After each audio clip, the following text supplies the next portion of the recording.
They say mirrors never lie, but the one in my grandmother's room did. It showed truths I wish I had never seen. Protagonist inherits an old mirror after grandmother's death. The mirror is ornate, heavy, cracked in one corner, always covered in cloth before. First nights, reflection seems normal, except for subtle details a hand behind them, shadows that don't match movements. At first, I blamed exhaustion. The reflection was me, but not me. The eyes seemed darker, the smile slower to fade, like something behind the glass was wearing my face.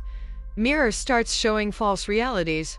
Reflection shows protagonists smiling when they are not, shows people standing in the room that aren't there, shows different actions than what they are actually doing. Protagonist becomes obsessed checking it at night, waiting for the truth.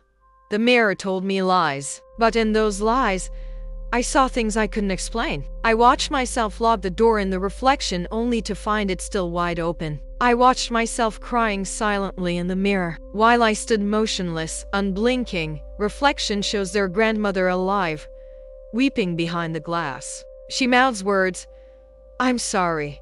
Protagonist realizes grandmother may have trapped something inside the mirror, or worse, someone. They discover an old diary with hints that the mirror once protected the family from a dark truth. She had written, "The mirror doesn't show what is, it shows what we've hidden." And suddenly I knew. The lies weren't lies. They were secrets buried so deep they could only live in glass.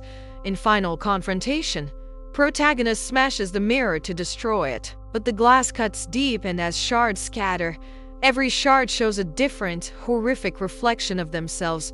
Alone, dead, crying, smiling with blood. One shard shows them outside the house, looking in. While they are still inside, screen fades to black. They say mirrors never lie, but mine still does, because the reflection staring back at me right now isn't moving anymore.